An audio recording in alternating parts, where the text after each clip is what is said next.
Hi everybody, welcome back once again to the Eastfield Gunroom YouTube channel. Before we kick off with today's review, I just want to say, as ever, thank you so much for liking and subscribing to the channel. If you haven't already done that and you do enjoy the videos, then do give us a like and subscribe. So on to today's review. Now this is a gun that's been on my hit list for quite some time. There's been several inquiries saying, when are you going to review this particular shotgun? And it's just been a question and a case of not finding the right one. However, recently I managed to drop on it and I'm going to show it you today. For regular viewers of the channel, you will know I'm a massive Winchester fan. We've already looked at the 5500, the 6500 trap and sporting. If you're not on those videos, do check them out. And also the 101 diamond grade. But today we are looking at the creme de la creme, the pierre de resistance, the top of the tree, the pinnacle. It is the Winchester Grand European. So here we have it. This is the Winchester 101 Grand European. I'm going to revert quickly back to the diamond grade video we did, because the diamond grade sat just underneath this in terms of specification and I wouldn't say quality, but probably the fact that it was a bit less ornate and a bit more mainstream and ultimately a lot cheaper. The Grand European, absolute top of the tree. It was their premium gun at the time and it was manufactured by Winchester, the old Lincolnshire factory, from about 1981 to 1986. Some people will tell you 82 to 85, 82 to 87. It's about that kind of period. So here in the UK, we had these guns in three variations. We had a 27-inch skeet model, we had a 28-inch game gun, which is what we're going to look at today, and we also had a 30-inch trap version. Now, let's not forget, we're talking about early 1980s. Sporting wasn't really a thing here in the UK and also worldwide, and because of that, I can only assume they never produced a out-and-out sporter before the gun ran out of production in the 86, 87 sort of era. These guns at the time were so expensive, particularly here in the UK. They were more money than a B25, which is a handmade Browning at the time. And because of that, there's not huge amounts of them about, and finding a really good one is a massive task, which is why it's potentially took me so long. So this gun is a 28-inch game gun. And we start off with the action. Now what we've got here, it is basically a clone of a Browning B25 D3. Again, a very rare model of B25, but I think Winchester liked the engraving pattern so much they essentially stole it and put it onto the Grand European. So what we've got is we've got full coverage, profuse scroll engraving all the way around, as well as these real nice tight scrolls, and we've got the bouquet, the floral in the middle, not dissimilar to the Miracle competition we reviewed not long ago, so do check that video out. You've got these kind of almost diagonal lines where there's a gap in the scroll work, so from a distance it almost looks like the Great British flag, the Union Jack, because of the way the lines are. That's just my opinion, it might be a bit mental. And interestingly enough, of course, this engraving will be a mixture of probably rolled on, I don't think it'd be acid etched, but if you look carefully at things like the fore-end iron and the border work, that's absolutely undisputably been done by hand. Obviously, because this would have been a lot less money than a B25 D3, which was completely hand engraved, they still wanted to give that kind of high-end, exclusive, exquisite feel to it by having some hand engraved work on the action. So onto the underside, we've got the continuation of this profuse engraving with the same kind of diagonal lines, really nicely done, very deeply engraved roses again. Grand European in this little circle here, which is, I think, is a really nice touch. Not dissimilar to the diamond grade line. Again, they had the name on the bottom of it as well. The scroll continues all the way around it, running right into the full length trigger tang, the fore-end iron. Obviously, that's the furniture part. But if we continue with the action and we turn it over, it's a mirror image of the left-hand side. So we've got more scroll work, more hand finishing and hand engraved bits around the outside, around the borders, and it just looks fantastic. It's such an elegant looking thing. Let's not forget this gun was designed as a premium product. It wasn't going to be in your face, but it wanted to be exquisite enough with enough engraving and enough going on for people to go, wow, what a pretty looking gun. And they got it exactly right. So onto the top, we've got engraved barrel wings, we've got an engraved top lever, engraved top bolt. If we open the gun up here, again, hand engraving going down the back of the back strap.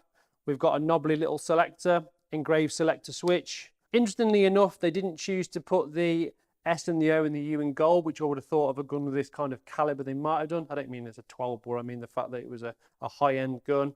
But aside from that, the only kind of flat spot, if you like, that's plain, it's got no engraving on it, is the right-hand side of the top lever, which is kind of fully polished. The left-hand side, of course, being checkered to enable the user to open and close the shotgun. Continuing with the furniture, like I said, we've got a full-length trigger tank, another sign of quality. Not going to roll trigger guard on this, but we have got plenty going on the trigger. Again, I would say that some of that work is potentially hand done. You'd have to really get it under a microscope and really have a look for those chasing lines just to be certain. Engraved screws in the back of the trigger guard, and also looking at the trigger itself. Interestingly enough, it's blued, and I think they've kind of took that from an English traditional side-by-side, which would have had blue triggers, rather than continuing the theme of the silver and the kind of brushed finish throughout. So moving on to the barrels. So what we've got here is we've got some very fine engine turning on the lumps of the barrels on the block, which this kind of period you wouldn't get many guns with. You certainly wouldn't get a Beretta with those unless you bought potentially maybe an SO3 or an SO4 or something like that. We've got the two-piece ejector system, which was of course a copy from a Browning. We've got the choke smart as M and IC, which is modified and improved cylinder, 1/4 on the side of the lumps, which is nicely done. Whole thing is completely engine turned, including the ejectors. This gun benefits from its original bluing. It's got the original bluing on the barrel wings, and of course throughout the barrels it's a nice deep luster of bluing. I mentioned before we've got these little bits on the edge of the barrel just where it meets the breech that are nicely engraved. So the rib itself, these are 28-inch barrels. We've got a slight taper from 5 to 7 mil, ventilated with the demarcation Grand European in the top of the rib, which has been file cut. Again, same with the diamond grade, they did it with that. In fact, they did it with most of the guns. It was a real nice touch back in the 80s. If you bought a super grade, which was a lower grade gun, you still got super grade kind of stamped into the top of the barrel. So 28-inch, 5x7 taper, ventilated rib, obviously solid game barrel, so no ventilation there. Fixed choke 1/4, which we've already covered. If you look on the bottom, we've got the various proof marks. Now, despite the fact this gun was made in the early 1980s, because of the choking, you could still potentially use this with standard performance steel, but obviously not high performance steel cartridges going forward. So in terms of the bead, we've got the original brass bead. This is a one-owner gun, by the way, which is one of the reasons I was so excited to get hold of it. And also we've got this, which you have seen on other Winchesters and other Japanese guns, certainly on Mirakus. You've got these wooden cleats which sit on the center rib just to allow the fore end to fit a bit better to the gun. Again, another sign of the fact that this is a top quality, top end model. Just to finish off with the barrels, we've got here Grand European, Winchester, East Alton, Illinois, USA. 12 gauge 2 3/4 inch chambers. Of course, at the time, if you wanted to buy a 3-inch gun, you would bought one of the 101 lightweight XTR guns because they were all 3-inch chambers. The Grand European only ever manufactured in 2 3/4 or 70 mil. So we'll pop it back together and we will have a bit of a look at the balance, etc. It's got that very reassuring, lovely Japanese clunk about it when you close it. If you've got a Nikko or a Winchester or an old Maruka, you'll know exactly what I mean by that. So going back to the 1980s, of course, game shooting was a massively different pastime to what it is today. Guns, the requirement for guns was shorter barrels, more open chokes. There was more walked up shooting, more knocking about the field, whereas of course today it is completely the end of the spectrum. So that's why we've got a 28-inch gun as a standard spec, if you like. So the gun itself weighs 7 pounds 6 ounces, and balance-wise, because I believe these are all completely hand finish in the Cadentia factory, it is pretty much smack bang on the hinge pin. And to be fair, it does feel nice. It does feel very fast moving, but also like you can control it because it's a steady moving gun. It's not as light as other models. If you got like a B25 handmade Browning Roach belly stock, they were very rarely over 7 pounds. So you've got a bit more going on there to make it a bit more of a universal gun rather than just a game gun. And we'll look at some other points that make it a bit more universal a bit later on. So moving on to the woodwork, all Grand Europeans, all Winchesters really, were stocked with nicely figured, in some cases exceptional. I would say this is exactly the norm of what you would expect on this model. American walnut furniture. With this one, we've got a semi-pistol grip stock. Now, these guns were available, and they are rare, but they were available with a straight hand stock version, and I believe also possibly a double trigger. Interesting point with this one, as with all 101, this is a mechanical trigger, so it doesn't require any inertia in order to fire the second cartridge. So we've got semi-pistol grip stock, hand checkered, nicely checkered over the top. Again, copying the Browning style, copying the C's and the D's out the B25 line, that extra feel of quality, checking all the way over. We've got a solid wooden butt plate, which again would have been hand fitted, hand checkered.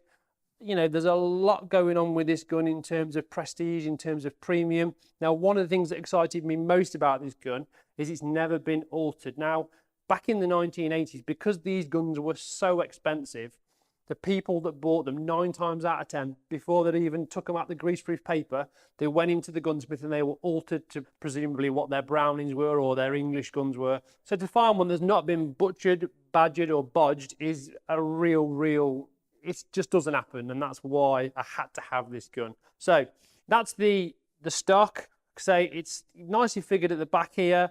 It's got this kind of rich red coloration that you tend to get from American walnut. It's not a traditional finish, it's more like a semi-lacquer. You can feel just by the slidiness of it, if you like. Semi-pistol grip with the dropper points. Wood to metal fit is absolutely superb. Considering this is a machine-made gun that is hand finished, it just fits everywhere beautifully, even after all this time. Like I said, a lot of love and care went into these guns, which presumably is why they came out being so tough on the wallet. Actual stock length, 14.25. Again, back in the 1980s, it was kind of the norm. You bought a Brownie, you bought a Beretta, 14 3/8. You might have got one 14 3/4, but the norm was just between 14 and 14.5, and that's smack bang in the middle of that at 14.25. Stock dimensions are quite interesting. So we measured this out, 39 drop at comb and 54, 55 drop at heel. So in terms of the actual face position, not that different, something like a modern day silver pigeon. The only difference is it's very low in the front, but again, it's traditional. That's what these guns were always about. Fore end, interesting, because you'd assume with a game gun you would have a nice kind of really sleek fore end. But back in the 80s, they didn't have them. It was all about beaver tail fore ends for trap guns and skeet guns, and then a sport with like a semi beaver tail for the Winchesters, and that's exactly how they came. We've got a traditional long fore end iron clasp on the front, nicely engraved. Again, you'd have to get this under a microscope, but I would say that some of that chasing around the outside of that is hand done. Even the screw that comes through the fore end, got to be hand engraved because it's so intricate and so fine. We'll look inside. All the numbers are original, which again ties in with the story. This is a one owner gun, never badgered, butchered or bodged. Got it right. And it's just superb. All the springs are original. I believe the kickers are original, which can be an Achilles heel of this model. And then we go on to the checkering. Spiky checkering, we've got double point here, but at the front end by the lip, we've got many points. To be fair, it suits the gun. Although the fore end maybe looks a little bit bulky, ultimately it's all about the balance of the gun, and the thought has gone into the gun, there's no question. One final point, these guns out the box didn't have a large degree of cast. I've never seen a factory left-hander, but of course, with these guns being so thin in the pistol grip, it wouldn't be an issue to bend one if you wanted to convert one for a left-handed shooter. Checkering itself almost as sharp as the day it came off the production line. So, as exciting as that gun is, I've got something even more exciting that pertains to this gun. Here in the UK, when you bought a Grand European and you turned up in your Rolls Royce or your Jag XJ6 and handed over all your hard-earned, you actually got a cardboard box with these guns. Now, over the years, people have added them into the standard sort of green khaki Winchester case with the brown corners and the repetitive Winchester logo all the way around, which you may or may not have seen. However, on occasion, they come in these.